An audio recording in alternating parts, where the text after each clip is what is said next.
Donc nous sommes l'association de toutes les entreprises qui savent faire, par exemple, ce projet Mozambique LNG. Donc ce sont des entreprises qui travaillent dans l'ingénierie, dans la construction, dans la fourniture d'équipements et de matériel, et dans tous les services associés, parce que pour construire un tel projet, il faut tout un tas de compétences, jusqu'à le transport aérien, des compétences médicales. Donc un spectre très large d'activités. Alors, je suis effectivement un employé Total, mais je vais intervenir ici uniquement au titre d'Evolen. Je ne suis pas habilité à parler pour Total. Alors, on m'a aussi demandé de parler du projet Mozambique LNG. Je remercie la DIM de m'avoir invité. Alors, le Mozambique s'est découvert un potentiel gazier, très récemment. Les découvertes, elles datent de 2000-2013. Et on a découvert un potentiel qui pourrait faire du Mozambique le 5e pays producteur de GNL, donc de gaz naturel liquéfié dans le monde. C'est considérable et c'est nouveau. Sachant que le Mozambique part de très loin, parce qu'il n'y a pas d'infrastructure pétrolière et gazière, et puis vous connaissez tous le niveau de développement économique de ce pays. Alors, des développements ont commencé. Le premier, il a été approuvé il y a 2 ans par un opérateur qui s'appelle Eni, qui est la compagnie italienne, avec une ingénierie qui s'appelle Saipem, sur la base d'une plateforme flottante qui est en train d'être construite en Corée. Le deuxième investissement important, il a été confirmé cet été. Alors, c'était par Anadarko, il s'appelle Mozambique LNG, et depuis Anadarko, cet actif d'Anadarko a été acheté par Total. Et puis ensuite, c'est un pays prometteur avec beaucoup de potentiel, et on attend assez vite une décision d'investissement aussi d'Exxon. Alors pour ces projets développés par Total et Exxon, on parle de développer des grosses usines de GNL, cette fois à terre, avec des potentiels de production très importants, et en mutualisant toute la production de GNL sur une seule zone. Donc la première décision d'investissement, elle a été faite par Anadarko Total, ce qui va donner lieu à un développement d'à peu près 5 ans.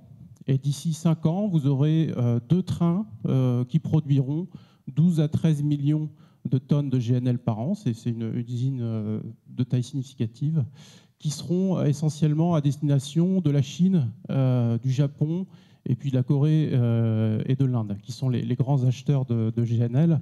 Alors le Japon et la Corée, c'est traditionnel. Et puis l'Inde et la Chine, ils ont besoin de GNL pour remplacer le charbon dans leurs centrales électriques. Donc le Mozambique est idéalement placé. Il est très compétitif sur ce marché parce qu'évidemment l'acheminement vers ces pays est très facile. Et puis vous êtes sur la route. Alors il y a peut-être des choses à voir de ce côté-là aussi.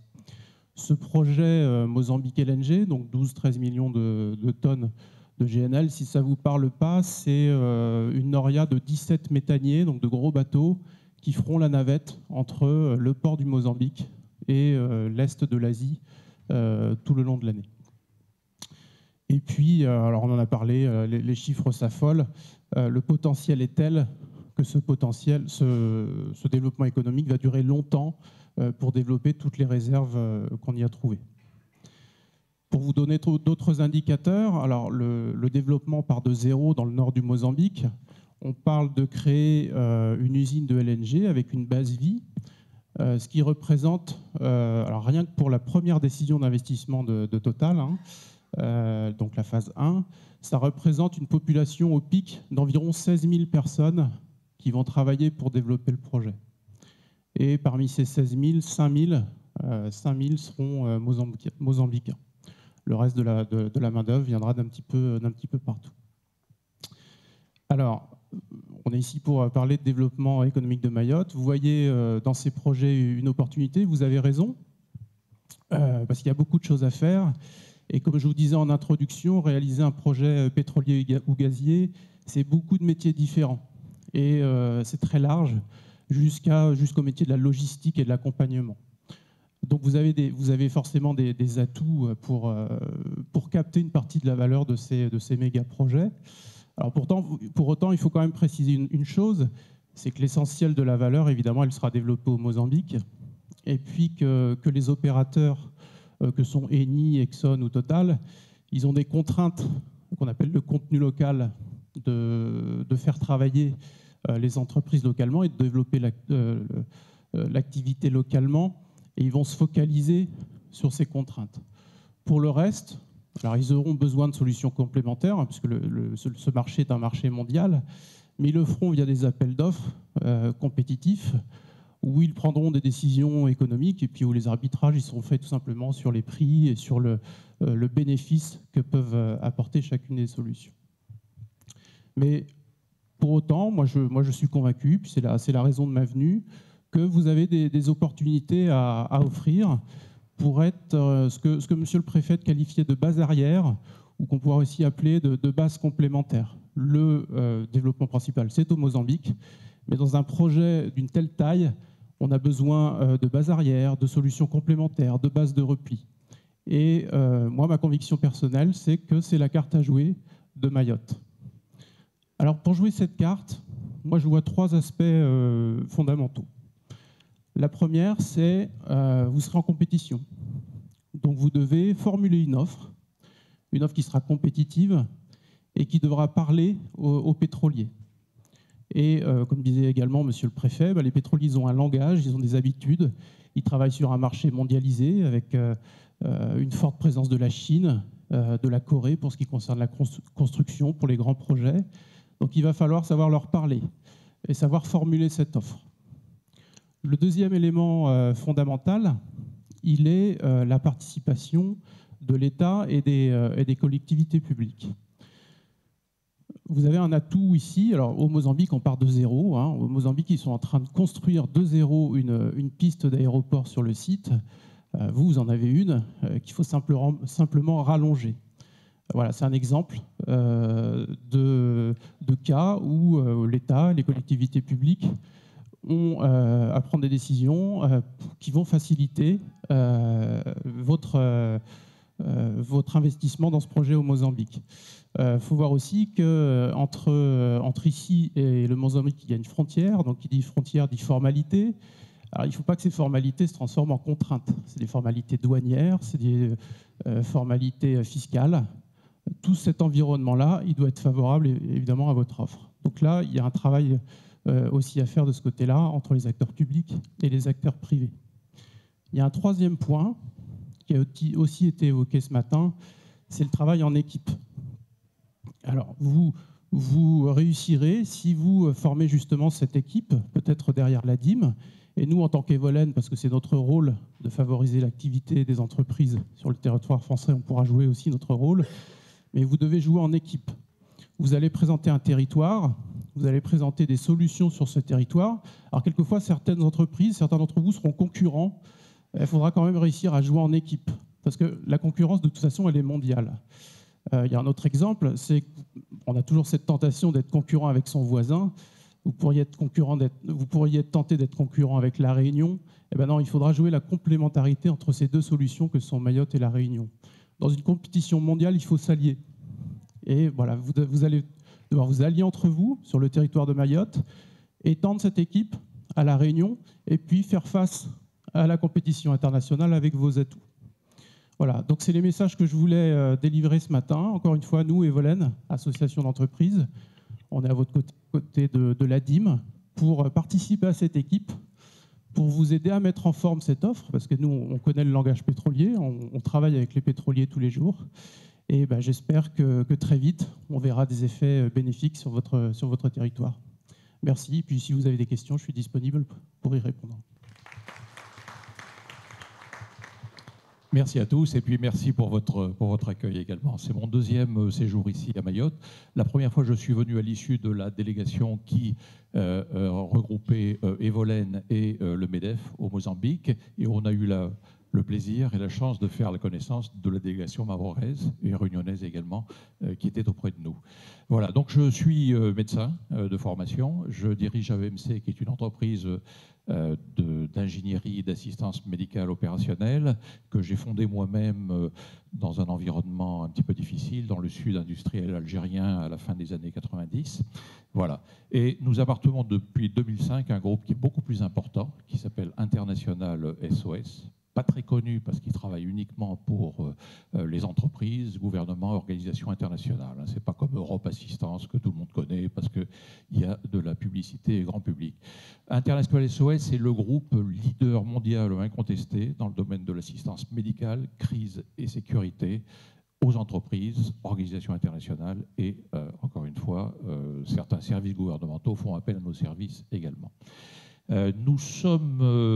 alors, AEMC, notre rôle, si vous voulez, pour faire simple, on constitue la cellule santé du plan Orsec qui est développé sur l'emprise et les zones d'impact des grands projets industriels, que ce soit dans le domaine de l'énergie, des mines, des grands projets d'infrastructure et également du nucléaire. Pour mémoire, nous sommes le seul organisme accrédité, homologué par les Ukrainiens pour intervenir en permanence sur le site de Tchernobyl, où nous avons un SAMU, nous avons depuis 20 ans. Voilà. Alors, notre travail, à l'issue de cette mission, première mission au Mozambique, je me suis, déplacé ici. Je suis allé également à La Réunion pour faire un travail de planification, c'est-à-dire d'inventaire systématique et caractérisé de l'ensemble des ressources qui pourraient servir pour le recours et l'appui à nos équipes médicales qui seront déployées sur site. Nous sommes au Mozambique depuis une quinzaine d'années. Je parle le groupe dans son ensemble. Et sur la péninsule d'Afungi, où vont se développer tous ces gros projets de construction et puis ensuite d'exploitation, depuis 5 ans. Il se trouve que Anadarko, qui est, que Total a racheté, du moins pour la partie LNG, était notre client depuis 5 ans. Donc nous avons une équipe d'une dizaine de personnes qui est là depuis sur le camp pionnier. Et donc voilà. Donc Total nous a repris, bien entendu. Nous venons au moment de la, est-ce que c'était ainsi, au moment de la visite du chef de l'État dans la région, ici à Mayotte et à La Réunion, nous avons appris une bonne nouvelle. On nous a confirmé la signature du contrat de support médical pour le consortium de construction qui va développer les trains de liquéfaction et toutes les installations pour Total. Alors, pour vous donner un ordre d'idée de l'importance que ça représente, nous avions une dizaine de personnes sur site. Et pour nous, ça représente le déploiement de entre 50 et 55 personnes supplémentaires, tous professionnels médicaux sur le site, qui vont s'occuper d'antennes médicales, qui vont s'occuper de ce qu'on appelle le support médical opérationnel, physique, mais également en charge de toute l'organisation. Il y a des ressources, mais enfin, il faut mettre ensuite en œuvre ces ressources dans le cadre d'une organisation générale et de plans de réponse d'urgence.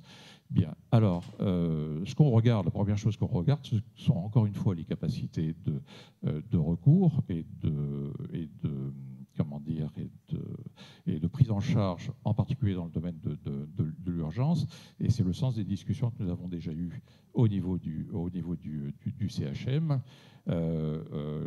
L'offre du CHM ici, et je peux en témoigner à titre personnel et en tant qu'expert, dans un secteur qui est critique pour nous, qui est celui de la prise en charge en réanimation et prise en charge d'urgence, est tout à fait conforme à ce qu'on peut attendre. En particulier, le CHM est doté de capacités de stabilisation chirurgicale d'urgence, qu'on appelle le damage control dans notre jargon, qui sont, introuvables à proximité. Mais il s'agit donc, ce que nous mettons en place, ce sont ce qu'on appelle des dispositifs préventifs médicaux qui ensuite vont s'articuler avec les hôpitaux d'infrastructure. On parle donc de médecine extra-hospitalière, préhospitalière. La médecine préhospitalière, c'est une question de balance permanente entre la logistique et la physiopathologie. Et donc, on a vu les capacités de prise en charge sur le plan de la physiopathologie, de stabilisation au sens médical du terme, qui sont affichés par le CHM, et puis ensuite avec les mécanismes de référence et contre-référence et les routines qui sont installées pour les évacuations des cas qui ne seraient pas du ressort du CHM vers La Réunion. Ça, c'est une chose, mais il ne faut pas oublier la deuxième composante qui est la logistique. Et la logistique, c'est un élément sans lequel l'expertise physiopathologique sur le terrain ne servira pas à grand-chose, parce qu'il faut évidemment envisager des actions de suite. Alors, comme cela a été rappelé, Mayotte est juste en face de la péninsule d'Afungui. Lorsqu'on parle de logistique et d'extraction rapide dans des situations d'urgence absolue, le délai temps, ce qu'on appelle dans notre jargon l'intervalle libre thérapeutique, est un élément, c'est le moteur de la réflexion et de la réflexion tactique. Et dans ces conditions-là, il est certain qu'avoir une capacité de transport héliporté en un temps entre le site, les installations et l'hôpital de référence, encore une fois pour les cas extrêmes, c'est quelque chose de critique. Donc moi j'ai fait part, je témoigne tout simplement de notre expérience, des pratiques dans ce type d'environnement en matière de combinaison, encore une fois, de la prise en charge médicale et de la logistique. Et ce témoignage ne sert qu'à éclairer les choix qui viendront ensuite, en toute souveraineté, de la part des autorités, de la tutelle et du CHM et également du département et de tous les acteurs en matière d'investissement. Mais lorsque je vois les ordres de magnitude en termes d'investissement, et il y aurait peut-être intérêt à faire ce qu'on appelle un tour de piste, et puis voir ce que donnerait la réponse du secteur privé en matière de services qui pourraient être contractés par le CHM. Voilà, ça c'est une première chose. Ensuite, en termes de volume, si on sort de l'urgence pour installer le CHM en tant que référent pour des choses qui sont programmées, de la médecine de spécialité, des examens complémentaires, de l'imagerie médicale et tout, c'est un petit peu plus compliqué. 25 000 personnes, ou peut-être même 30 000, lorsque ExxonMobil aura déployé le personnel au pic, ça représente pour nous environ 5 à 600 passages à un titre ou à un autre au sein de nos unités sur le terrain, au sein de nos antennes médicales. 5 ou 600 passages, voyez-vous.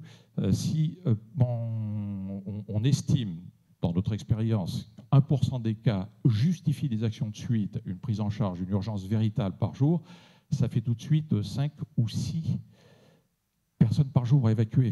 Donc vous voyez, il faut analyser les flux, voir quelles sont les capacités de réception et de digestion du CHM, quand on sait que pour le moment, la capacité de la réanimation est à 12 lits et peut-être portée un petit peu plus, et peut-être optimisée, certainement. Voilà, ça ce sont des choses qui, nous pensons, une des limites de notre réflexion et de nos capacités, c'est que dans ce domaine particulier, dans notre domaine d'intervention, tous nos interlocuteurs sont du domaine public, que ce soit dans le domaine des secours en mer, de la sécurité maritime, donc, dans le domaine de la sûreté également, et dans le domaine médical et hospitalier. Nos interlocuteurs sont publics. Donc on parle évidemment sous le contrôle de la tutelle, bien entendu. Voyez donc les volumes qui seront déployés. On parle, la décision d'investissement pour ExxonMobil sera prise courant 2020 avec le démarrage de la construction. Et là, on parle en termes de personnel. ExxonMobil est un de nos clients et nous sommes son référent en matière de santé. On parle là du déploiement de 100 à 120 professionnels de santé sur le site, uniquement sur l'emprise ExxonMobil. Vous voyez un petit peu l'importance et les volumes que ça génère. Voilà ce que j'avais à vous dire. Je pars demain pour le Gaz Summit de Maputo pour continuer ce travail de réflexion au contact de nos mandants. Et par contre, je vous rassure, on a des lignes de communication très claires avec le CHM. Bientôt, j'espère, avec l'ARS, la nouvelle ARS de plein exercice, qui en dernier ressort va donner le tempo et probablement nous aider à y voir plus clair sur les arbitrages. Et donc voilà, je suis à votre disposition, à tous, pour des questions supplémentaires ou préciser quelques points qui j'ai essayé de faire vite, expliquer Oui, très rapidement. Merci beaucoup, docteur. Bonjour à tous et encore merci pour votre accueil. Pour mon deuxième voyage à Mayotte, je suis de plus en plus séduit par, d'une part, l'accueil, d'autre part, par la réactivité. Donc voilà, nous sommes une compagnie familiale depuis une quarantaine d'années. Nous exerçons dans l'aéronautique et nous avons 3 secteurs dans l'aéronautique, dont nous avons tout d'abord des avions de 50 à 100 places et nous travaillons essentiellement pour les pétroliers depuis plusieurs décennies, en Afrique en particulier, donc pour servir nos clients pétroliers afin de les acheminer vers les hubs pour ensuite rentrer dans leurs différents continents d'origine. Également, nous avons une activité d'aviation d'affaires, essentiellement pour les hommes d'affaires avec des avions relativement long courrier, puisque des appareils qui sont capables de faire 6 ou 7 000 km. Voilà. Et ensuite, donc, nous avons une activité hélicoptère spécifique, particulier. Et nous allons donc maintenant juste un petit peu expliciter ce que nous faisons dans la partie sanitaire. La partie sanitaire, donc en coopération, comme vous l'a dit le docteur Gazzo, nous avons développé une activité de transport sanitaire avec 2 modules bien distincts. Un premier module qui est un avion d'affaires modifié avec 2 civières qui permet donc de rejoindre avec une autonomie de l'ordre de 3000 km. Cette autonomie permettrait au départ de Mayotte ou Pemba de rejoindre donc Johannesburg, Addis Abeba, La Réunion, etc. Et nous, dans le cadre du programme que nous sommes en train d'élaborer, nous prévoyons de baser cet avion à Mayotte, qui nous paraît effectivement la meilleure des solutions pour pouvoir dispatcher à partir de Mayotte pour être rapidement sur zone, c'est-à-dire entre 40 et 50 minutes, nous pouvons être sur zone dans la partie nord Mozambique et desservir, bien entendu, comme nous venons de l'expliciter. D'autre part, en ce qui concerne les hélicoptères, nous avons un hélicoptère qui est capable, avec un partenaire, d'effectuer des vols en direct du Mozambique vers ici et éventuellement également, surtout des plateformes directement vers l'hôpital de Mayotte, ce qui est un point très important, comme l'a souligné le docteur Gazzo, dans le cadre, bien entendu, de l'excellence au niveau de la réduction du temps à maximum. Voilà. Ensuite, bien entendu, nous sommes à l'écoute de tous les partenaires potentiels que nous avons déjà depuis fort longtemps sur tous les contrats qui sont en train d'être signés. Et nous avons la possibilité effectivement d'accompagner, on parlait de Total tout à l'heure, et Total est un de nos clients historiques. Et bien entendu, nous sommes tout oui. Et d'ailleurs, on se rend demain également à Maputo pour le Gaz en Summit et nous allons rencontrer tous nos partenaires potentiels. Et également, il faut savoir que nous sommes partenaires avec de grandes compagnies style Air France et où nous travaillons sur la métropole, donc sur des lignes régulières, etc. Et nous sommes à disposition d'autres compagnies, effectivement, dans le cadre de la complémentarité, afin de s'inscrire dans la logistique régionale. Voilà ce que j'avais à vous dire, mais tellement de choses, mais on aura l'occasion en tout cas de revenir. Et si vous avez des questions en particulier, pas de problème, et à votre disposition. Merci. Donc, bonjour à tous, je suis Tiana Vibrecht, je suis chef de cabinet au CHM et je suis notamment chargée du dossier Mozambique sous la supervision directe de notre directrice générale, Madame Barbezieux, qui s'excuse de ne pas pouvoir être présente ce matin. Donc, pour tous les invités ici qui ne sont pas de Mayotte, je vais vous présenter très très rapidement le centre hospitalier de Mayotte. C'est le seul acteur de l'hospitalisation sur le territoire. Donc, on a le gros plateau technique qui est situé à Mamoudzou, ici, avec tous les blocs opératoires. Et puis, on assure également un maillage territorial avec des maternités, des permanences de soins dans 4 centres qui sont sur tous les coins de l'île. Et puis, des dispensaires aussi qui assurent des consultations auprès de la population. Donc, en ce qui concerne le projet du Mozambique, nous avons été sollicités par les autorités pour monter une offre sur les capacités de Mayotte sur la santé. Donc la première chose que nous avons faite, c'est de nous mettre en contact avec nos collègues de La Réunion, avec qui nous travaillons en totale collaboration, puisque c'est notre centre hospitalier universitaire de référence dans la zone océan Indien. Donc on travaille tous les jours avec le centre hospitalier de Saint-Denis, puisque ici, malheureusement, nous ne disposons pas de toutes les spécialités hospitalières nécessaires, et on évacue tous les jours vers le centre hospitalier universitaire de La Réunion. Donc on a environ 1000 EVASAN par an. On a une cellule qui est spécialisée, qui travaille 24 heures sur 24. Et on a une expertise sur tout ce qui est évacuation sanitaire, à la fois envoi et réception. Donc nous nous sommes rendus au forum d'Evolène au Mozambique, où nous avons donc présenté cette offre commune avec le centre hospitalier.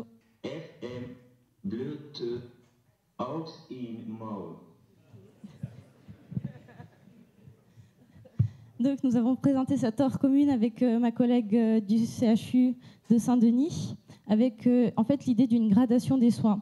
C'est-à-dire que nous avons l'avantage d'être à 1 heure de vol du Mozambique. Donc on se place sur une gradation des soins. Tout ce qu'on peut prendre en charge ici sera pris en charge ici. Tout ce qui a besoin d'être conditionné en urgence transitera par Mayotte et ensuite repartira vers La Réunion. Et pour les cas qui peuvent partir directement sur La Réunion, on mettra en place un vecteur aérien. Donc effectivement, on travaille en collaboration avec Dr Pierre Galzo, qui est venu visiter le centre hospitalier de Mayotte il y a 2 mois de cela. Ses associés d'International SOS sont venus aussi visiter le CHM 3 mois précédemment, je crois. Et puis on travaille également avec Alain Regour sur la mise en place d'un vecteur aérien, puisque qui dit extraction sanitaire dit évidemment rapidité de l'intervention. Et on a besoin de toutes les expertises sur ce domaine-là. Pour parler rapidement de ces échanges internationaux, les accords douaniers sont prévus au niveau européen. Hein. Donc le droit douanier est un droit européen.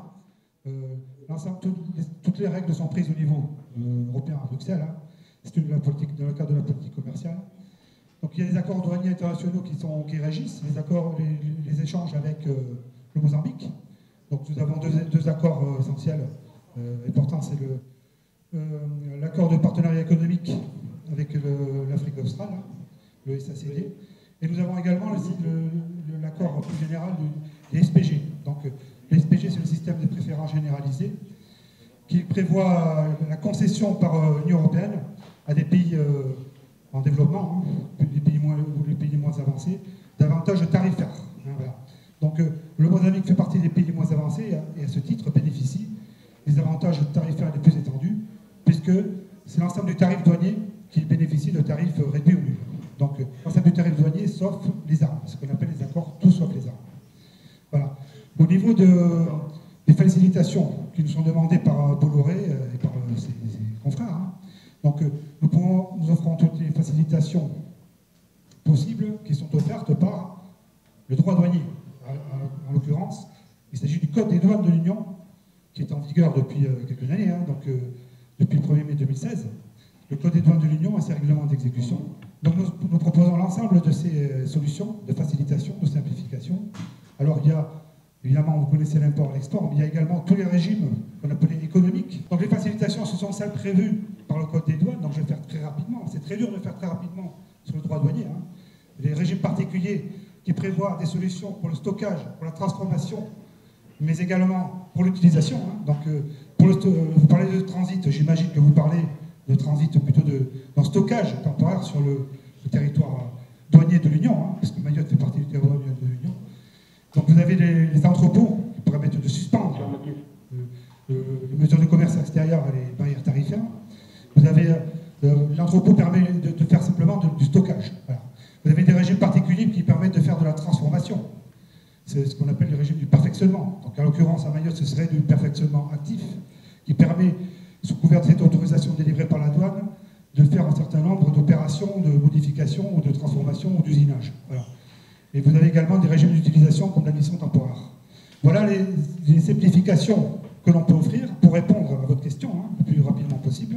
Voilà. Il y a également, tout dépend aussi du statut de ces marchandises, puisque nous sommes dans le territoire douanier de l'Union, sur le territoire de Mayotte. Si ce sont des marchandises non-Union, évidemment, c'est le droit douanier qui s'appliquera, avec ses régimes particuliers. S'il s'agit de marchandises communautaires, marchandises de l'Union, alors là, il s'agit de régimes fiscaux suspensifs. Donc on retrouve un peu le pendant de ces régimes particuliers douaniers, avec des régimes fiscaux suspensifs, qui permettent, pareillement, de stocker, de transformer ou d'utiliser.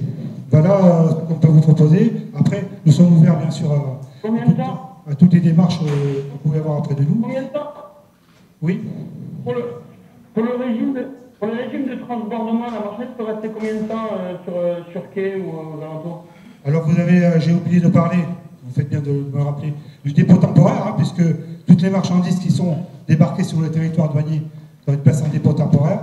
Mais lorsqu'il s'agit de transbordement, il n'y a pas ce transfert sur le territoire de l'Union. Hein, donc le transbordement n'est pas un régime douanier. Vous êtes soumis aux contraintes de l'ICS. Donc les armateurs doivent nous signaler toutes les marchandises qui toucheront le territoire douanier communautaire. Voilà. Donc dans ce cas-là, lorsqu'il y a transbordement, ce n'est pas une procédure douanière. Il n'y a pas de transit, il n'y a pas de stockage. En revanche, les marchandises peuvent rester 90 jours en dépôt temporaire sur une zone portuaire ou sur une zone non portuaire qui ont été agréées préalablement par la douane. Voilà, donc c'est une facilitation, mais qui n'est ouverte que pour le stockage. Donc il n'est pas question de transformer ou de modifier en dépôt temporaire ou en entrepôt. Voilà. Oui. D'accord, mais pour le transbordement, la douane autorise que ça reste autant de temps que... Enfin, il n'y a pas de limite de temps le transbordement, ça se fait... Il faut que ça soit fait avant 24 heures. À partir de 24 heures, c'est en dépôt temporaire. Donc le transbordement de bateau à bateau, il n'y a pas de difficulté. Si c'est déposé sur le quai, il faut que ça soit réembarqué très rapidement. Mais vous pouvez utiliser aussi le dépôt temporaire, qui n'est pas une formalité douanière bien lourde. D'accord. C'est ça que je savoir. Ok. Et le dépôt temporaire, la douane l'accepte combien de temps? Alors le dépôt temporaire est prévu par le Code des douanes de l'Union et actuellement on peut l'accepter pendant 90 jours. Voilà. 90 jours où sont suspendues toutes les mesures du commerce extérieur et les mesures tarifaires. Voilà. Et y compris pour toute la fiscalité. Voilà.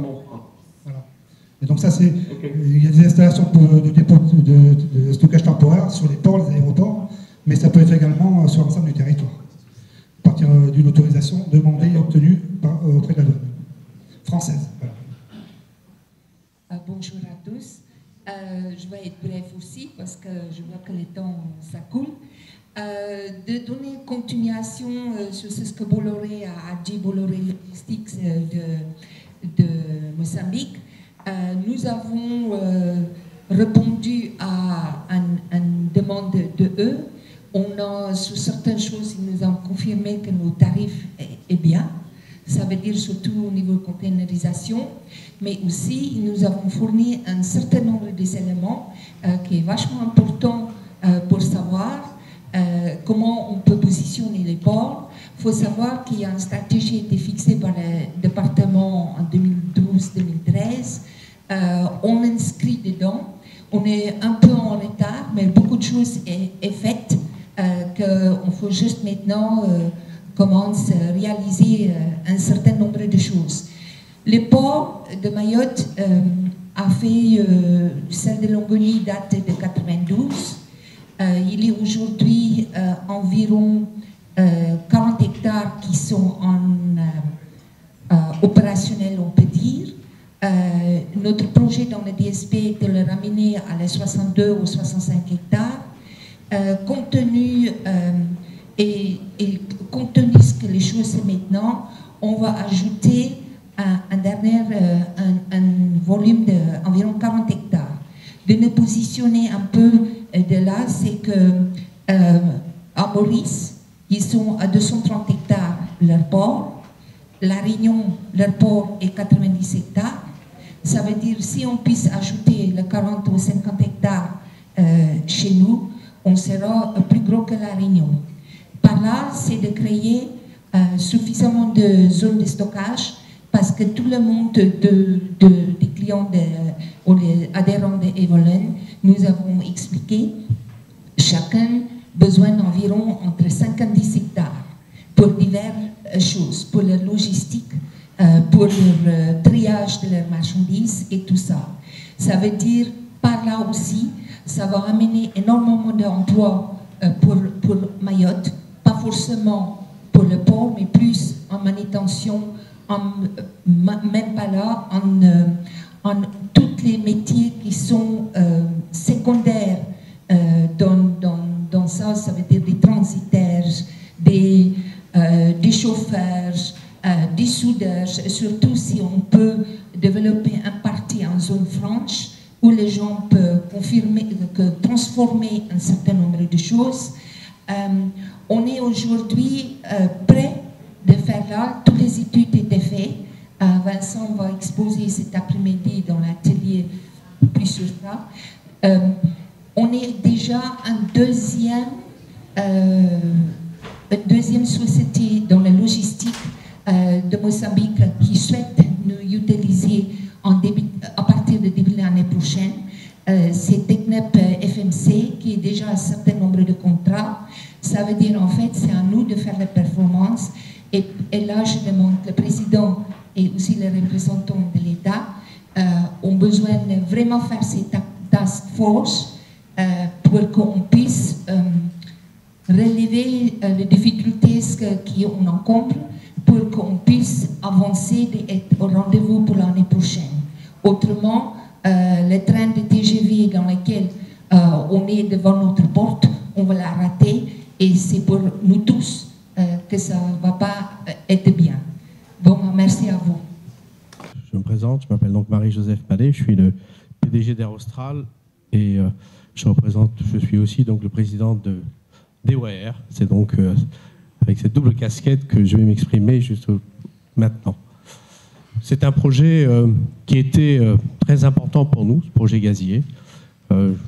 Juste pour vous dire, c'est quasiment lié à la création d'EWA, puisqu'en 2013, nous avons commencé à nous y intéresser. Et lorsqu'on a ouvert EWA, il faut savoir que nous avions aussi lancé un vol inaugural sur Pemba en 2014, date à laquelle donc, la première étape de ce projet devait être lancée, puis ensuite, pour des raisons politiques, puis aussi de dégradation en rapport avec les bailleurs internationaux, les projets de sécurité, des projets ont été reportés pour être effectivement maintenant relancés dans une phase tout à fait active. Donc c'est essentiel pour nous, parce que c'est pour nous, tant pour Air Austral, mais surtout pour EWA, un véritable levier de développement dont je vais parler rapidement.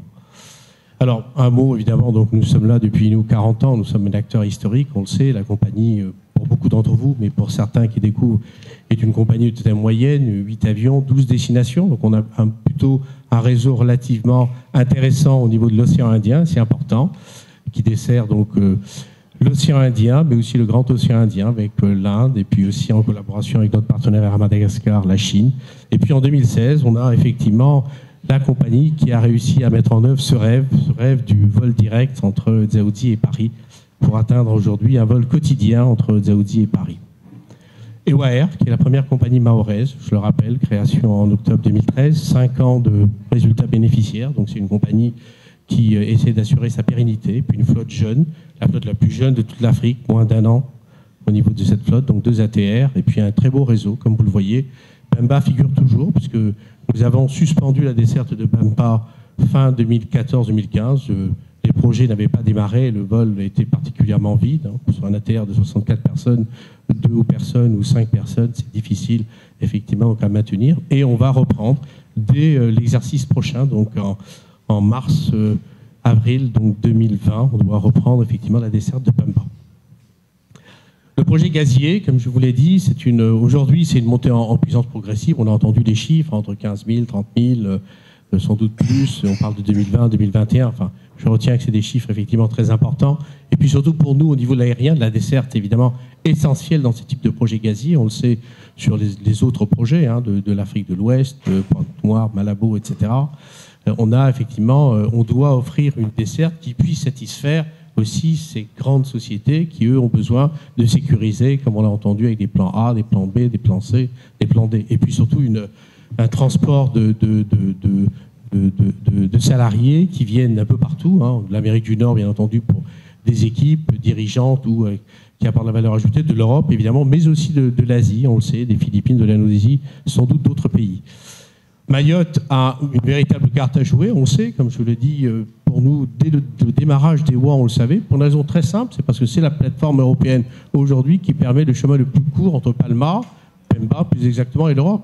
Il suffit de regarder une carte et voir effectivement qu'aujourd'hui, la plateforme avec laquelle on est en concurrence reste évidemment Johannesburg, qui est à plus de 3h10 de Pemba aujourd'hui. Donc si on rajoute le temps d'attente plus les 11 heures de vol entre Johannesburg et Paris, j'ai pris la plateforme parisienne qui est... On est effectivement donc bien au-dessus de ce que nous serions capables de faire avec la desserte de Mayotte. Et donc on a aujourd'hui avec l'ATR 1h10 de vol, avec un avion, un jet, on serait effectivement donc avec des temps de vol bien plus courts, entre 45 minutes, je dirais, et puis un temps de transit qui peut être raccourci, et les 9h45 de vol, voire 10h45 lorsqu'il y a l'arrêt à Nairobi. On reste donc de très loin, je dirais, de la plateforme qui est la plus compétitive et qui peut répondre, je dirais, à une partie, les besoins sont importants, à une partie, et une bonne partie en réalité des demandes de cette clientèle particulière. Alors, pour cela, évidemment, on doit travailler en coopération avec EWA. L'avantage comparatif, je viens de vous en parler, hein, le temps d'escale peut être limité, on peut le rallonger, on peut le raccourcir. Souvent dans ces relèves pétrolières, le vol arrive le matin et repart sur Paris le soir. Et puis aujourd'hui, on est déjà à un vol quotidien sur Paris. On pourrait aller évidemment au-delà. Tout va dépendre évidemment des besoins tels qu'ils seront exprimés. Et puis au niveau des WA, je le redis clairement, c'est une montée en puissance possible, potentielle, qui ne demande d'ailleurs qu'à répondre aux besoins qui seront exprimés. La ligne Pemba aujourd'hui, Dzaoudzi, c'est un ATR 600 de 64 sièges qui va redémarrer. Et puis surtout demain, on a la possibilité à tout moment, je vous le dis, de redémarrer. On pourrait, avec un préavis assez court, démarrer avec une exploitation régulière, je dis bien, donc avec un temps de vol qui sera réduit, une offre de sièges plus importante et qui pourrait être clairement en correspondance avec le vol long courrier. C'est pour moi l'avantage comparatif le plus fort et qui doit effectivement constituer l'un des socles de l'offre dont on parlait d'ailleurs le DG d'Evolène tout à l'heure, l'un des socles évidemment de l'offre qui pourra être faite. Voilà. Le projet Asie, en fait, on a aussi une extension possible avec les compagnies partenaires. On a une coopération avec Air Madagascar. Aujourd'hui, nous sommes à 44% d'Air Madagascar, avec un partenariat qui évolue, qui continuera bien évidemment d'évoluer, avec une desserte partielle, certes, en collaboration avec Air Madagascar de Guangzhou, mais aussi pour nous une recette en propre de l'Inde, certes du Sud, mais enfin, et puis une recette aussi de Bangkok, qui est une excellente plateforme d'éclatement, comme vous le savez, pour toute l'Asie du Sud-Est, et puis une partie de l'Asie tout court. Voilà, donc nous avons la possibilité de monter en puissance sur l'ensemble de ces points. Aujourd'hui, ce qui nous manque très clairement, puisque ça fait pas mal de temps qu'on attend. Nous sommes trop petits pour pouvoir discuter avec ces grandes sociétés et pour leur offrir évidemment une réponse qui réponde en fait à toutes leurs attentes. On attend donc avec beaucoup d'impatience aussi la mise en place de cette task force pour pouvoir vraiment y participer. On a besoin très rapidement d'avoir nous-mêmes des éléments qui soient des éléments structurants, qui nous permettent de structurer une offre qui tienne la route. Aujourd'hui, on parle d'augmenter nos fréquences entre Dzaoudzi et Pemba, mais quel type d'appareil, quelle fréquence? Faut-il un vol le matin, un vol le soir? On est capable de le faire, c'est notre métier, mais encore faut-il véritablement le savoir. Quel volume on va transporter? On parlait de flux tout à l'heure, mais dans le cadre de l'évacuation sanitaire, nous, c'est des flux de passagers, d'équipes de relève qui arrivent le matin et qui repartent le soir. On a besoin d'éléments et on a certes des contacts, mais je pense que dans le cadre de cette task force, en ayant une offre beaucoup plus globale, on sera sans doute en position de beaucoup mieux répondre et d'aborder du crédit à cette offre. Voilà. Merci bien.